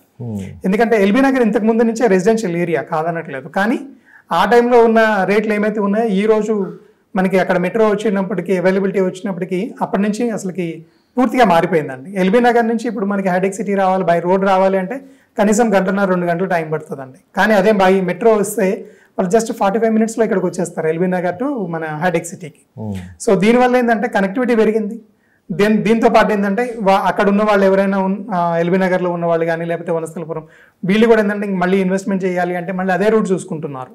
కొంచెం పెదంబర్పేట్, మెట్ కానీ లేకపోతే చౌటుప్పల్ దాకా కూడా వెళ్తున్నారండి ఇప్పుడు. ఎందుకంటే కొంచెం అందుబాటులో ఉన్నాయి, ఎందుకంటే రేపు RRR కనుక వచ్చిందంటే కనుక చౌటుప్పల్ ఒక పాయింట్ వస్తుంది అనేది ఒకటి అందరికీ తెలిసిందే అది.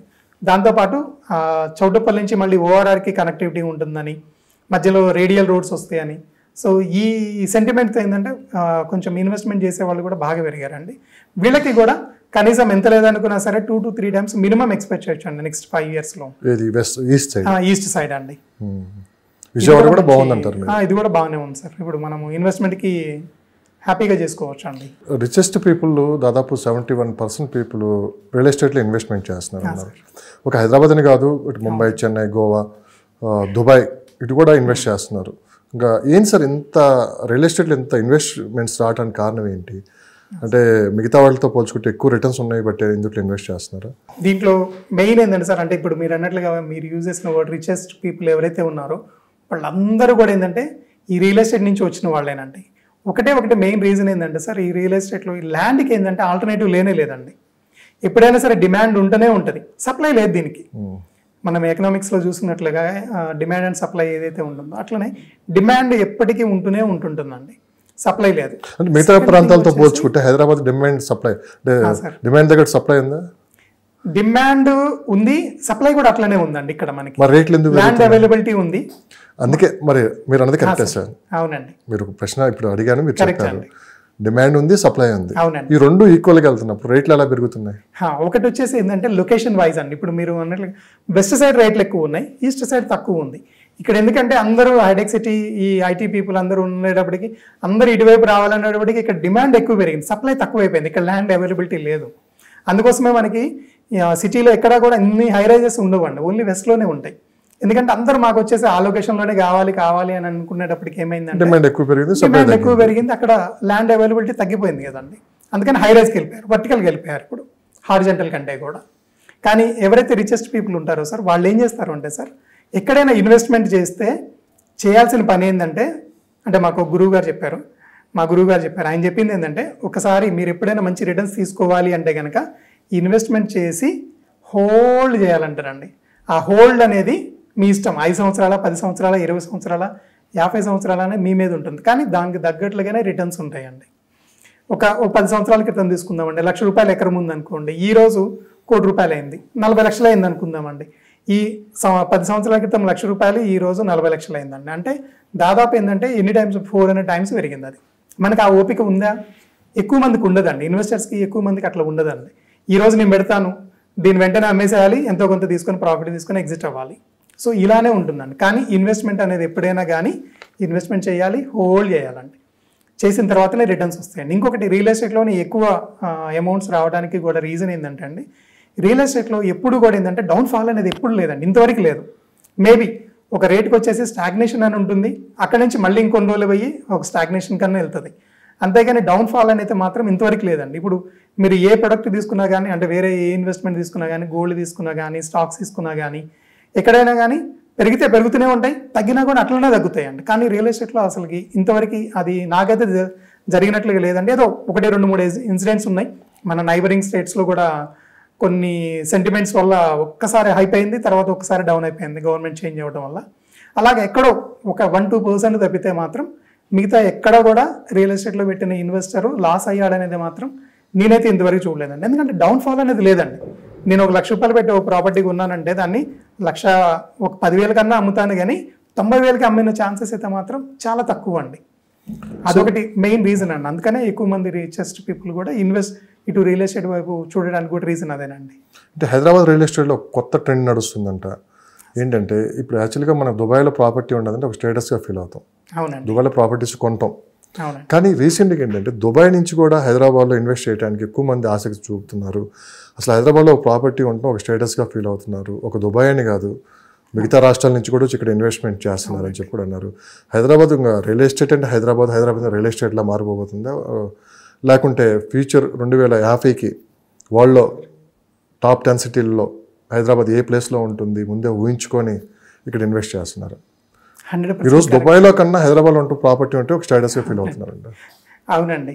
ఇప్పుడు అందుకోసమే హైదరాబాద్ కూడా ఏమైందంటే ఇంతకుముందు 2 BHK లేదా 3 BHKతో ఎండ్ అయిపోయేది. కానీ ఈరోజు ఏ బిల్డర్ కానీ ప్రమోటర్ కానీ తీసుకున్నా కానీ వాళ్ళు మినిమం ఏంటంటే ఒక 5,000 SFT, 6,000 SFT, సో ఇంత లగ్జరియస్ అపార్ట్మెంట్స్కి వాళ్ళు కన్స్ట్రక్షన్ చేస్తున్నారండి. అపార్ట్మెంట్స్ కానివ్వండి, విల్లాస్ కానివ్వండి, లగ్జరీ. అంత హైప్ రావడానికి కూడా మెయిన్ రీజన్ ఏంటంటే సార్ లక్ష్మణ్ గారు, మనకేంటంటే హైదరాబాద్కు ఉన్న ఫెచ్చింగ్ పాయింట్ ఏంటంటే లాస్ట్ 5-10 ఇయర్స్ నుంచి చూస్తూనే ఉన్నారండి. జనరల్గా ఏంటంటే నార్త్ ఇండియన్స్, నా దగ్గరకు వచ్చే క్లయింట్స్ కూడా ఎక్కువ మంది నార్త్ ఇండియన్సే ఉంటారండి. వాళ్ళు అసలు హైదరాబాద్ అంటే కూడా తెలియదు, కానీ వాళ్ళు వచ్చి నాకు హైదరాబాద్లో నా బడ్జెట్ ఇది, నాకు ఇక్కడ ప్రాపర్టీ కావాలి, లొకేషన్ కూడా వాళ్ళు ముందే వెరిఫై చేసుకొని వచ్చేస్తున్నారు. నాకు ఇది కావాలి, నాకు ఈ స్పెసిఫికేషన్స్, నాకు ఈ ప్రాజెక్ట్ నాకు ఇలా కావాలి అని ముందే చెప్పేస్తున్నారు. వాళ్ళకి హైదరాబాద్ గురించి తెలియదు, ఇక్కడ ఏం జరుగుతుందో తెలియదు. కానీ వాళ్ళు ఆల్రెడీ ఏంటంటే హోంవర్క్ చేసుకున్నారు. ఒక 5 years క్రితం, 10 years క్రితం అసలు హైదరాబాద్ ఎలా ఉంది, ఇప్పుడు రేపు ఫ్యూచర్ ఎలా ఉండబోతుంది అనేది కూడా వాళ్ళు కంపేర్ చేసుకుని ఇటు వస్తున్నారు. ఈవెన్ మీరు అన్నట్లుగా ఏంటంటే దుబాయ్లో కంటే కూడా హైదరాబాద్లోనే నాకు ఒక ప్రాపర్టీ ఉండడం అనేది నిజంగానే ఒక స్టేటస్ సింబల్ అయిపోయిందండి ఇప్పుడైతే మాత్రం.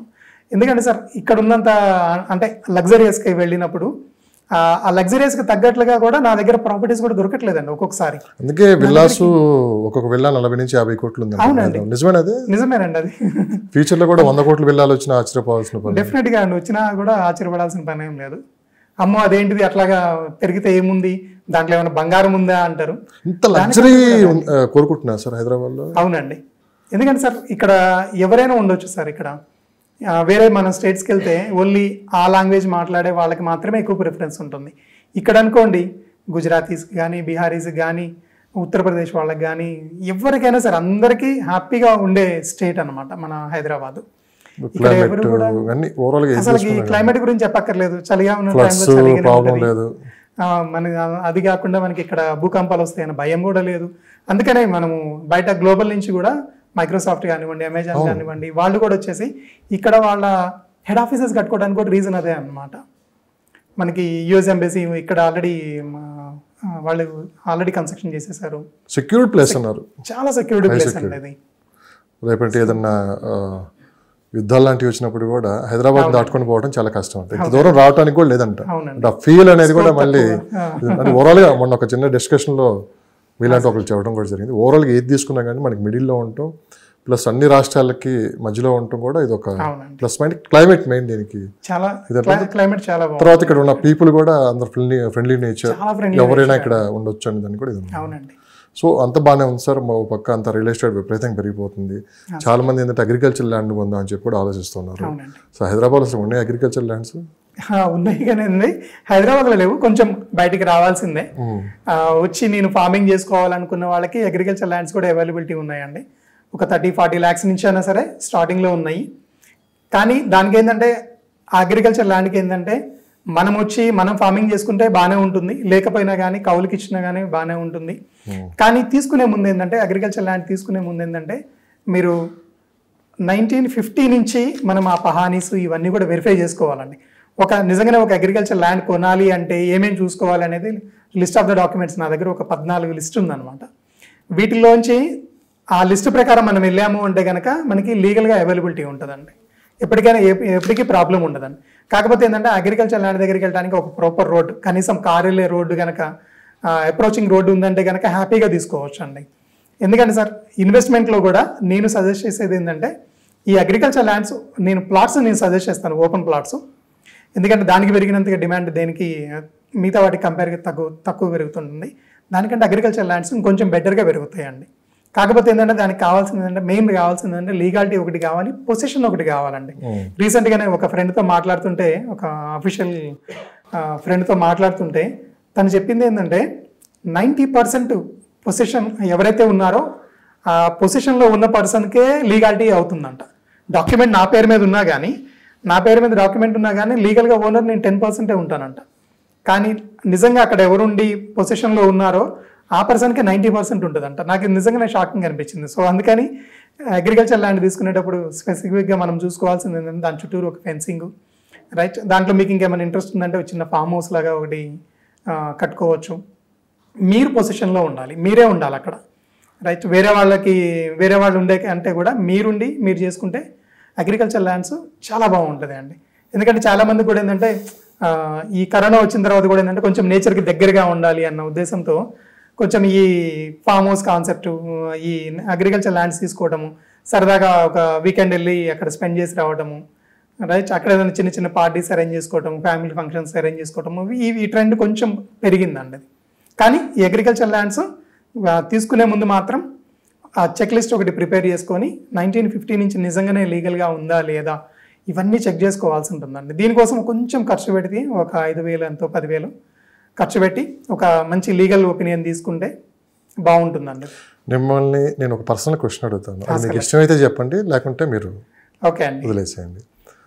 రియల్ ఎస్టేట్లో మీరు మంచి ఎక్స్పర్ట్, ప్రతిదీ మీకు లీగల్గా తెలుసు, ఎలా ముందుకెళ్ళాలని కూడా తెలుసు. దీనికన్నా ముందు మీరు సాఫ్ట్వేర్ ఎంప్లాయ్. అవును సార్. సో దీనిలోకి రాకముందు మీకు దీని గురించి పెద్దగా ఐడియా లేదు. వన్స్ దీంట్లోకి వచ్చిన తర్వాత పూర్తిగా తెలుసుకున్నారు. మీరు కూడా ఒక విషయంలో మోసపోయారు. అవునండి. ఆ మోసపోవటం వల్లే శ్రీనివాస్ రెడ్డి గారిలో కాస్త కసి పెరిగింది. రియల్ ఎస్టేట్లో నాలాగా ఎవడు మోసపోకూడదు, ఎగ్జాక్ట్లీ, అందుకే ఒక అడ్వైజర్గా మారి కూడా మీరు చాలామంది సలహాలు ఇస్తున్నారని చెప్పి మేము విన్న మాట ఎంతవరకు నిజం ఏంటి? అది మీకు ఇష్టమైతే చెప్పండి, ఎక్కడ మోసపోయారో, లేకుంటే ఎక్కడ ఏంటంటే పేర్లు చెప్తే చెప్పండి, లేదా లైట్ కూల్. షూర్ అండి, 100% రైట్ అండి. అది నేను సాఫ్ట్వేర్లో ఉన్నప్పుడు, ఐటీలో ఉన్నప్పుడు టీసీఎస్ చేశాను నేను జాబ్. అది చేస్తున్నప్పుడు ఏంటంటే నేను రియల్ ఎస్టేట్ వైపు ఎప్పుడూ ఒక ఫోకస్ ఉండేది, అంటే అబ్జర్వ్ చేసేవాడిని అనమాట. దీంట్లో ఎందుకంటే డబ్బులు ఎక్కువ ఉన్నాయి కాబట్టి, డబ్బులు ఎక్కువ సంపాదించవచ్చు అనేది. అలా చూస్తున్న టైంలో నేను సరే పార్ట్ టైం చేద్దామని చెప్పేసి పార్ట్ టైం కింద రియల్ ఎస్టేట్లోకి వచ్చాను. ఆ జాబ్ చేసుకుంటా పార్ట్ టైం చేశాను. చేసిన తర్వాత కొన్ని రోజులకి బాగానే ఉంది. దాని తర్వాత ఏంటంటే ఇంకొక పర్సన్ టచ్ అయ్యాడు నాకు రియల్ ఎస్టేట్లోనే. తనకి తనే అంటే ఇంతకుముందు దొంగలు ఎట్లా ఉండేవాళ్ళు అంటే కొంచెం మీసాలు గుబురు మీసాలు పెట్టుకొని, ఇక్కడ ఒక చిన్న మచ్చ పెట్టుకొని, కచ్చీఫ్ ఒకటి మెళ్ళో కట్టుకొని, గళ్ళలుంగి వేసుకొని ఉండేవాడు ఫస్ట్ దొంగలు.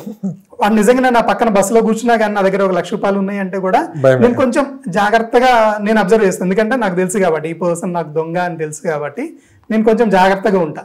కానీ ఇక్కడికి వచ్చిన తర్వాత ఏమైందంటే కంప్లీట్ డిఫరెంట్ అయిపోయింది అనమాట. ప్రొఫెషనల్ దొంగలు అనమాట వీళ్ళందరూ. ఒక మంచి మంచి లగ్జరీ కార్లు తిరగటము, BMW, రేంజ్ రోవర్, ఓల్వా, లేని బండి లేదు, మెర్సిడెస్ బెంజ్, అన్నీ ఉన్నాయి కార్లు. ఏ కార్ లేదనేది కాదు, రోజుకో కార్లో కనపడతా ఉండేవాడు. అవి చూసి మోసపోతాం. అవి చూసాము, ప్లస్ మళ్ళీ వాళ్ళు చెప్పే మాటలు చూస్తాము. నాకు అది అక్కడ ఉంది ఆ ప్రాపర్టీ, నేను వాడికి బినామీ వీళ్ళకి బినామీ, చూస్తున్నాం కాబట్టి ఎందుకంటే ఒక కార్ చూడగానే ఫస్ట్ మనకి ఆ ఇంప్రెషన్ వస్తుంది. ఇది పర్లేదు చెప్పే జెన్యూనే అని అనుకుంటాము. కానీ అది 100% రాంగ్. అసలు అది రియాలిటీ వేరు. అంటే మేము అడగటం కూడా ఏంటంటే ప్రూఫ్ అడగటం అనేది మర్చిపోయామండి. ప్రూఫ్ అని అడగటం మర్చిపోయాం. ఎందుకంటే ఆ మాయలో పడిపోయాం అనమాట, వాడు చెప్పే మాయలు అంతే. ఇదేముంది, ఇదిగో ఇప్పుడు పెడుతున్నాము, ఇదిగో మీరు వెళ్ళిపోండి, మీరు ఇంకొక 500 ఎకరాలు వచ్చేస్తుంది, ఇంకొక 3 నెలల్లో మన డబ్బులు డబుల్ అయిపోతాయి. ఇంటర్వ్యూ మొదట్లోనే అడిగాను, మీరు ఎక్కువ మనిషిని చూసి మోసపోతున్నారు. అవునండి, డాక్యుమెంట్స్ చూడకుండా. కరెక్ట్ అండి, చెప్పేస్తారు. అవునండి. సో అందుకోసమే నేను అడ్వైజర్గా అతను కూడా నిజం చెప్పాలంటే అతని వల్లనే నేను ఇంకొంచెం స్ట్రాంగ్ అవ్వాల్సి వచ్చింది దీంట్లో రియల్ ఎస్టేట్లో. అరే నేను రియల్ ఎస్టేట్లో ఉండి నేనే మోసపోయాను అంటే రేపు నన్ను చూసి ఇంకొక పర్సన్ అట్లాగా మళ్ళీ సఫర్ కాకూడదు కదండి. నేను ఆల్రెడీ ఆ పెయిన్ అనుభవిస్తున్నాను నేను ఇప్పుడు, రైట్. ఎందుకంటే నా సేవింగ్స్ ఏవైతే ఉన్నాయో మంచి అమౌంట్, పెద్ద అమౌంట్ తీసుకెళ్ళి అతని చేతిలో పెట్టడం జరిగింది. అతనేమో మొత్తం మిస్యూజ్ చేశాడు. అసలుకి చెప్పినవి కూడా పనులు కూడా ఏమీ చేయలేదు. ల్యాండ్స్ కొంటాను, బ్యాంక్ ఆప్షన్ ప్రాపర్టీస్ వస్తాయి అని చెప్పాడు. అతను ఏమీ లేదు, కానీ ఇప్పుడు స్టిల్ అనుభవిస్తూనే ఉన్నాడు. తను హ్యాపీగా జైల్లో రెస్ట్ తీసుకుంటూనే ఉన్నాడు. పెయిన్ అనేది ఉంటుంది కదా, నాకైతే ఆ పెయిన్ ఉంది. ఇప్పుడు ఎందుకంటే కష్టపడి సంపాదించిన ప్రతి రూపాయి మనకి. అవునండి, చాలా ఇంపార్టెంట్ కదా సార్. ఇప్పుడు ఎందుకంటే ఆ అమౌంట్ పోయింది అంటే మళ్ళీ నా లైఫ్ జీరో నుంచి స్టార్ట్ అయినట్లే. ఇప్పుడు ఇంకా ఇక్కడ నుంచి మళ్ళీ పికప్ చేసుకోవాల్సి ఉంటుంది. సో రేపు నాలాగా ఈ రియల్ ఎస్టేట్లో ఇలాగా సఫర్ కాకూడదు, ఎవరు కూడా ₹1 కూడా నష్టపోకూడదు అన్న ఉద్దేశంతోనే నేను అడ్వైజర్ కింద మారడం జరిగింది. యాజ్ అన్ కన్సల్టెంట్గా నేను చేసే పని ఏంటంటే నిజంగానే అది కూడా ఆ ప్రాపర్టీ కూడా నిజంగానే ఉందా లేదా, ఉంటే ఎలాగ ఉంది. మా దగ్గర ఆల్రెడీ లీగల్ ప్యానల్ ఉంటుంది. మేము డాక్యుమెంట్స్ అన్ని వాళ్ళకి ఇస్తాము. మనం మనకి ఏదైనా జబ్బు అయితే, మనకి ఏదైనా ప్రాబ్లమ్ వస్తే మనం డాక్టర్ దగ్గరికి వెళ్ళి ఫస్ట్ ఒపీనియన్, సెకండ్ ఒపీనియన్ ఎట్లయితే తీసుకుంటామో మేము కూడా 2-3 ఒపీనియన్స్ తీసుకుంటాము. ఒక ప్రాపర్టీకి మా దగ్గర ఉన్న లీగల్ పర్సనే కాకుండా మళ్ళీ ఇంకొకరికి వేరే వాళ్ళ దగ్గరికి కూడా మేము వెళ్ళి వాళ్ళకి ఫీజు పే చేసి మేము మళ్ళీ వాళ్ళ దగ్గర నుంచి లీగల్ ఒపీనియన్ తీసుకుంటాము. అందుకనే నేను రియల్ ఎస్టేట్లోకి ఎవరైతే ఇన్వెస్ట్మెంట్ చేద్దామని ఎవరైతే వస్తారో వాళ్ళకి నేను అడ్వైజ్ చేసేది ఏంటంటే కంపల్సరీ ఏ ప్రాజెక్ట్కి అయితే వెళ్ళాలి అనుకుంటున్నారో ఆ ప్రాజెక్ట్కి సంబంధించి రెరా వచ్చిన తర్వాత మాత్రమే మూవ్ అవ్వండి. అది ఒకటి నేను చెప్పేది. ఇంకొకటి అన్నోన్ పర్సన్ని నమ్మి బ్లైండ్గా డబ్బులు ఇవ్వటం కానీ, ట్రాన్స్ఫర్ చేయటం కానీ ఇవన్నీ కూడా ఏమీ చేయకండి. అన్లెస్ అండ్ అంటిల్ మీకు ఏదైనా ప్రూఫ్ ఉంటేనే. మీరు ఒక 10 లక్షలు ఎంతైనా పెట్టాలి అనుకున్నారనుకోండి, ఆ 10 లక్షలకు తగ్గట్లుగా మీకు ఎగెనెస్ట్గా మీకు ఏమి ఇస్తున్నాడు, మీకు ఏ ప్రాపర్టీ మీ పేరు మీద రిజిస్ట్రేషన్ చేస్తున్నాడు, రిజిస్ట్రేషన్ చేసిన రోజే ట్రాన్సాక్షన్, లేకపోతే లేదు. అది కూడా ఏంటి, ఆ రిజిస్ట్రేషన్ కూడా చెక్ చేసుకోవాలి మీరు మళ్ళీ. నిజంగానే ఈ ల్యాండ్ ఉందా లేదా, ఉంటే ఎలాగుంది, దానికి కూడా మళ్ళీ లీగల్ ఒపీనియన్ ఇవన్నీ కూడా కామన్ అండి. ఇంకొంతమంది ఏం చేస్తారంటే అక్కడ ల్యాండ్ ఏమో తక్కువ రేటుకు ఉంటుంది, నువ్వు నాకు 50 లక్షలు ఇచ్చేసేయి, నీకు 1 ఎకరా రిజిస్ట్రేషన్ చేసి ఇస్తానని చెప్తాడు. కానీ అక్కడ రియల్గా గ్రౌండ్లో చూస్తే అది 20 లక్షలు 15 లక్షల కంటే కూడా ఎక్కువ ఉండదు రేటు. సో ఇలాగ కూడా ఎక్కువ మోసాలు జరుగుతున్నాయండి. సో దీన్ని కూడా ఏంటంటే మనము వాడు చెప్తాడు నేను 1 ఇయర్లో డబ్బులు ఇస్తానని, అగ్రిమెంట్ రాస్తానంటాడు, MOE రాస్తానంటాడు, అన్నీ రాస్తానంటాడు. కానీ ఒకసారి వాడి దగ్గర డబ్బులు లేవు అనుకోండి, డబ్బులు లేవు లేదన్నా ఎక్కడన్నా పోగొట్టాడు, లేకపోతే వాడు దుర్వ్యసనాలకి ప్యాకెట్లో పోగొట్టాడు అనుకోండి, ఆ డబ్బులు మళ్ళీ రావు మనకి. మనం పెట్టిన 50 లక్షలు అమ్మో మనకేముంది 1 ఎకరా ఉందని చెప్పేసి మనం అనుకుంటాం. ఎందుకంటే జనరల్ ట్రెండ్ ఎట్లా అయిపోయిందంటే మార్కెట్లో కూడా తెలంగాణలో ఎక్కడైనా కానీ ఎకరం 50 లక్షల కంటే తక్కువ లేదు అన్న ఆ ట్రెండ్లోకి వెళ్ళిపోయారు, జనరల్ దాంట్లోకి వెళ్ళిపోయారు. కానీ రియల్గా గ్రౌండ్లోకి వెళ్ళి చూస్తే అక్కడ మనకి ఆ వాల్యూ అంత ఉండకపోవచ్చు. అందుకోసమే మనం రియల్గా ఆ విలేజ్లోకి వెళ్ళి ఒక 10 మందిని అడిగి మనం టైం స్పెండ్ చేయాలండి, మన ఓన్ టైమ్స్ మనం స్పెండ్ చేయాలి. ఏదో ఒక పర్సన్ నమ్మి నేను నమ్మినట్లుగా ఒక 50 లక్షలు అట్లా ఇచ్చేయటము, పర్లేదులో వాడు చూసుకుంటాడులే అని చెప్పేసి మనము ఖాళీగా కూర్చున్నామంటే నిజంగానే మన నెత్తిన టోపీ పెడతారండి. ఇప్పటికీ జరుగుతూనే ఉందండి, ఆ ట్రెండ్ కొనసాగుతూనే ఉంది. అందుకనే డబ్బులు మనం కష్టపడి సంపాదించాం కాబట్టి ఆ రూపాయి ఎక్కడైతే పెట్టాలి అనుకుంటామో 1కి 10 సార్లు ఆలోచించి ఒక 10 మంది ఒపీనియన్ తీసుకున్న తర్వాత మాత్రమే వెళ్ళండి అని చెప్పేసి నేను చెప్తాను. మళ్ళీ చెప్పినా మీరు అదే మనిషిని నమ్మొద్దు, సార్ కంపల్సరీగా డాక్యుమెంట్స్ ప్లస్ మళ్ళీ మనం ఫిజికల్ గా కూడా వెళ్ళి అక్కడ వెరిఫై చేసుకోవాల్సిందేనండి నిజంగానే. ఎందుకంటే ఆ చుట్టుపక్కల వాళ్ళు రైతులు కానివ్వండి, లేకపోతే ప్రాపర్టీ ఓనర్స్ ఎవరైతే ఇంటి ఓనర్స్ ఉంటారో వాళ్ళని అడిగి నిజంగానే ఇతను ఇక్కడే ఉంటున్నాడా లేదా, ఈ ప్రాపర్టీ ఇతందేనా కాదా, ఈ వెరిఫై చేసుకోవాలండి. కంపల్సరీ మనమే ఫిజికల్ గా వెళ్ళి వెరిఫై చేసుకోవాలండి. థర్డ్ పర్సన్ కూడా ఇవ్వద్దండి నేను అనేది మాత్రం. ప్రజెంట్ ఓపెన్ ప్లాట్స్ మార్కెట్ ఎలా ఉంది సార్ హైదరాబాద్లో? నేను అన్ని ఇన్వెస్ట్మెంట్స్ కంటే కూడా బెస్ట్ ఇన్వెస్ట్మెంట్ నేను ఓపెన్ ప్లాట్సే చెప్తానండి. ఎందుకంటే నేను ఆల్రెడీ ఎక్స్పీరియన్స్ అయ్యాను కాబట్టి. నేను 2013లో దమ్మాయిగూడలో నేను ఇల్లు తీసుకున్నానండి. అది 150 గజాలు 25 lakhs అండి. ఆల్రెడీ కన్స్ట్రక్టెడ్ హౌసే, ఒక బిల్డర్ వచ్చేసి కన్స్ట్రక్షన్ చేశాడు, 25 lakhs పెట్టేసేసి నేను 150 గజాలు తీసుకున్నాను. ఆ ఇల్లు తీసుకునేటప్పుడు ఏంటంటే అఫ్కోర్స్ ఇల్లు ఉండాలి, ఉండొద్దని చెప్పట్లేదు, కానీ ఏంటంటే ఎక్కువ మందికి ఏంటంటే ఒక సెంటిమెంట్ ఇల్లు ఉండాలి అనేది, ఒక ఇల్లు ఉండనివ్వండి. కానీ నేను చేసిన మిస్టేక్ ఏంటంటే అదే రోజు 2013లోనే దమ్మాయిగూడలో 6,000 రూపాయలు గజం అన్నది. నేను ఒక 150 గజాల్లో 25 లక్షలు పెట్టి ఇల్లు తీసుకునే కంటే కూడా నేను ఒక 400 గజాలు అక్కడ కొనుక్కొని ఒక 5-6 సంవత్సరాలు లేదా 10 సంవత్సరాలు, ఇప్పుడు కానీ 10 సంవత్సరాలు అనుకోండి నేను తీసుకొని, ఈ 10 years కనుక నేను వెయిట్ చేయగలిగితే ఈ రోజు 40,000 తక్కువ లేదండి దమ్మాయిగూడలో, అంటే నేను ఉన్న ప్లేస్లో. అంటే దీంట్లోంచి ఆ 400 గజాల్లోంచి 200 గజాలు నేను అమ్మేసేసుకుంటే నాకు 80 లక్షలు ఇప్పుడు హాట్ క్యాష్ వచ్చాయండి. ఇదే 80 లక్షలు పెట్టేసేసి నాకు ఈ 200 గజాల్లో నేను మంచి డూప్లెక్స్ ట్రిప్లెక్స్ కావాలన్నా కూడా కట్టుకోవచ్చు. నేను చేసిన మిస్టేక్ ఏంటంటే ఆ 25 లక్షలు తీసుకెళ్ళి ఆ ఇంటి మీద పెట్టాను. ఇల్లు పెరిగింది, ఇల్లు ఇప్పుడు నేను అమ్ముకోవాలనుకున్నా కానీ ఒక 70-75 వరకు వస్తుంది, కాదనట్లేదు. కానీ దానికంటే కూడా పెరిగినది ఏంటంటే ల్యాండ్ కాస్ట్ పెరిగింది అనమాట. ఆ రోజు 60,000 ఏదైతే ఉందో ఈ రోజు 40,000 అయింది. ఇప్పుడు నా ఇల్లు కూడా నేను రేటు పెరిగింది అని అనుకునే దానికంటే కూడా ఇల్లు పెరగలేదండి, ల్యాండ్ రేటు పెరిగింది. సో నేను అందుకనే ఎవరైనా కానీ ఇన్వెస్ట్మెంట్ చేసి నేను కొద్దిగా వెయిట్ చేయగలను, నాకు టైం ఉంది, నాకు అర్జెంటుగా ఏమి ఇల్లు ఏం అవసరం లేదు, కొన్ని రోజులు నేను రెంట్కైనా కంటిన్యూ చేసుకొని నేను ఒక మంచి హౌస్ కట్టుకోవాలి అని అనుకున్న వాళ్ళకి ఏంటంటే నేను ఓపెన్ ప్లాట్స్కే నేను వెళ్ళమని చెప్తానండి. ఎట్ ది సేమ్ టైం ఏంటంటే ఆ ఓపెన్ ప్లాట్స్ కూడా గ్రామ పంచాయతీ లేఅవుట్స్ వద్దు, ఏదర్ హెచ్ఎండిఏ కానీ లేకపోతే డిటిసిపి కానీ ఉండాలి. దీనితో పాటు రెరా కూడా ఉండాలండి, ఆర్ఏ ఈ రెరా కూడా ఉండాలి. ఇవి 2 ఉన్నప్పుడు మాత్రమే వెళ్ళమని చెప్తాను నేను. ఎందుకంటే సార్ చాలా కంపెనీస్ కూడా ఏం చేస్తాయి అంటే ఈరోజు అమ్ముతాయి వెళ్ళిపోతాయి, కానీ అదే మేమైతే ఏం చేస్తాము అంటే మేము అమ్ముతాము, దాన్ని మళ్ళీ ఏం చేస్తామంటే నెక్స్ట్ 10 years పాటు కూడా మెయింటెనెన్స్ మేమే చేస్తాము. అక్కడ కబ్జా కూడా కాకుండా కాపాడే బాధ్యత మాదండి. ఎక్కువ ఏంటంటే మనకి ఇంతకుముందు ఒక చిన్న కన్సర్న్ కూడా ఉండేది, ఎందుకంటే ల్యాండ్ ఖాళీగా ఉందంటే వచ్చి కబ్జా చేసేసుకుంటారు, దాన్ని మనం ఏమీ చేయలేము అనేది ఉండేది. సో అందుకని మనం ఇన్వెస్ట్మెంట్ చేసేటప్పుడు ఏంటంటే ఒక రైట్ కంపెనీలో ఇన్వెస్ట్మెంట్ చేయాలండి, దాంతోపాటు ప్రాపర్ అప్రూవల్స్ ఉండాలన్నమాట. ఇవి 2 ఉంటే కనుక ఆ కస్టమరు సేఫ్లో ఉంటాడు. ఎందుకంటే సార్ ఎక్కువ మంది ఏంటంటే ఈరోజు ల్యాండ్ రిజిస్ట్రేషన్ చేస్తారు, డబ్బులు కట్టిన తర్వాత ఇంకెళ్ళిపోతారు, వాళ్ళతో ఏం సంబంధం ఉండదు. కానీ తర్వాత ఏదైనా ప్రాబ్లం వచ్చింది ఇల్లీగాలిటీగా కానీ లేకపోతే ఎవరైనా వచ్చి కబ్జా చేసుకున్నా కానీ సపోర్ట్ చేసేవాళ్ళు అసలుకి దాదాపుగా హైదరాబాద్లో లేరండి, ఎక్సెప్ట్ మీ, మా కంపెనీ తప్పితే ఇంకెక్కడ కూడా లేదండి అది. ఎందుకంటే నేను రీసెంట్గా కూడా ఒక 2-3 ఇన్సిడెంట్స్ చూశాను. ఎప్పుడో 2015లో అమ్మిన దానికి కూడా వేరే ఎవరో వచ్చేసి బోర్డు పెడితే వీళ్ళు వెళ్ళేసి తీపిచ్చేసారు దాన్ని. నువ్వు ఎట్లా తీసేస్తావు, నువ్వు ఎట్లా బోర్డు పెడతావు, ఇదిగో మా దగ్గర ఈ డాక్యుమెంట్స్ ఉన్నాయి అని వాళ్ళు బయటికి పంపించేశారు. జనరల్గా అట్లాగా మనం ఎందుకంటే మనం కొనేది 250 గజాలు 300-500 గజాలు అట్లా ఉంటాము. అదేమో ఆ వెంచర్ ఆ ప్రాజెక్ట్ కానీ 50 ఎకరాలు 100 ఎకరాల్లో ఉంటుంది అది. సో వాడు ఎవరైనా కబ్జా చేసేవాడు మొత్తం కబ్జా చేస్తాడు. దాంట్లో ఈ 200 గజాల కోసం నేను పోరాడాలంటే నేను ఒక్కని చిన్నోడు అయిపోతా వాడి ముందు, వాడు పెద్దోడు ఉంటాడు. నేను వెళ్ళి పోరాడాలంటే నేను ఫైట్ చేయలేను వాడితో. సో ఇలాంటి కంపెనీ కనుక మనకి సపోర్ట్ ఉంది అంటే కనుక 100% మనం ఇన్వెస్టర్ సేఫ్లో ఉంటాడండి. హైరైజ్ అపార్ట్మెంట్లు కావచ్చు, గేటెడ్ కమ్యూనిటీ, ఇవి ఎలా ఉన్నాయి సార్ మార్కెట్? ఇవి హైరైజ్ కానీ మన గేటెడ్ కమ్యూనిటీ విల్లాస్లో ఏంటంటే ఇప్పుడు కొంచెం లగ్జరీ స్టైల్ పెరిగిందండి.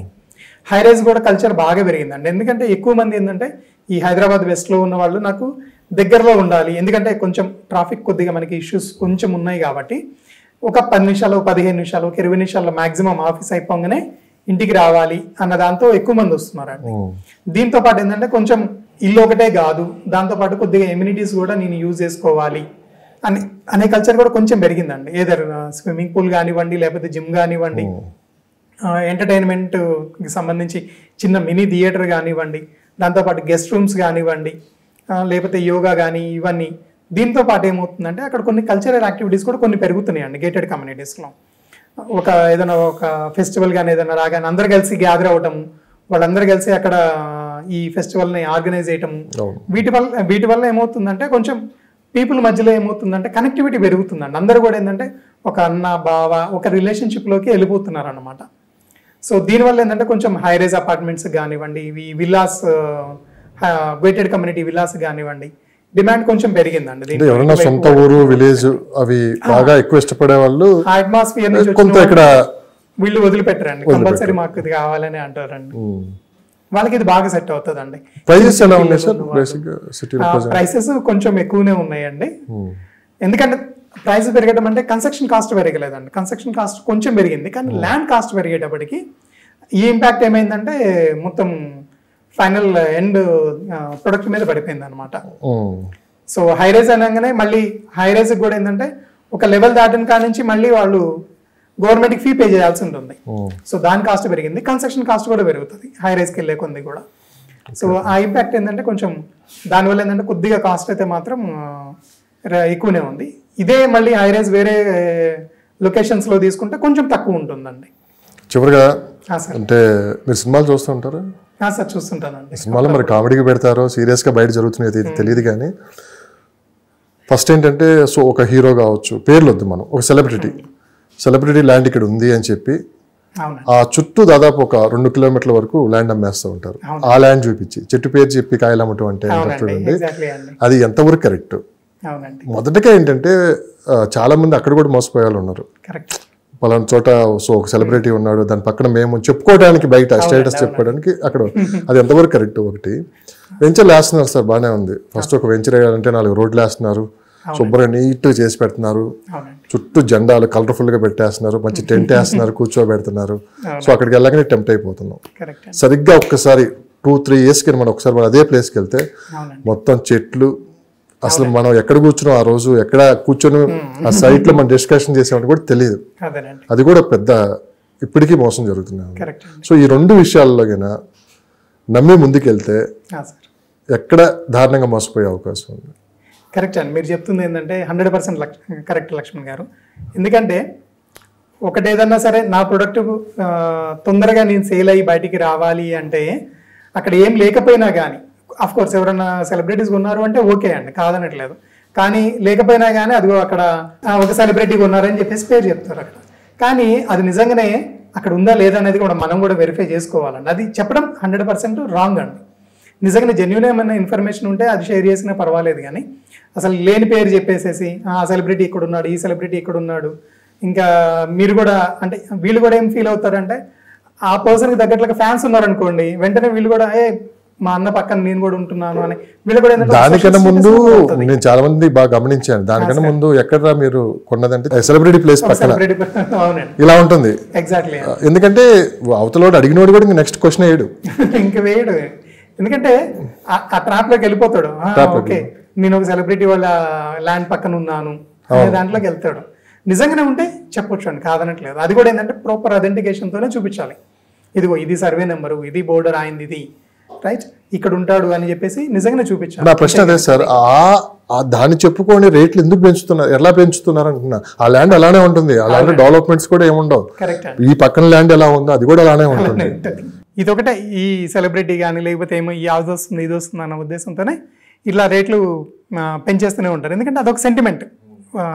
ఈవెన్ పబ్లిక్లో కూడా ఏంటంటే ఎట్లాగో ఆ సెలబ్రిటీ వాళ్ళ ఇంటికి వెళ్ళేసి ఫోటో దిగడం ఇలాంటి చేయాలని చేయలేడు, కనీసం ఎప్పుడన్నా ఇక్కడికి వస్తాడన్న ఉద్దేశంతో వీళ్ళు కూడా కొంచెం ఇన్వెస్ట్మెంట్ చేస్తూనే ఉంటారు కానీ ఆలోచించకుండా. అది అది 100% కరెక్ట్ కాదండి. So thank you so much Srinivasa Rao గారు. అంటే ఇప్పటికే మీరు చాలా టైం స్పెండ్ చేశారు, చాలా మంచి ఇన్ఫర్మేషన్ అయితే ఇచ్చారు ఇన్వెస్టర్స్కి.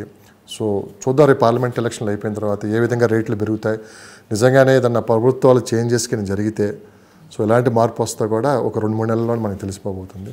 Thank you sir, thank you very well.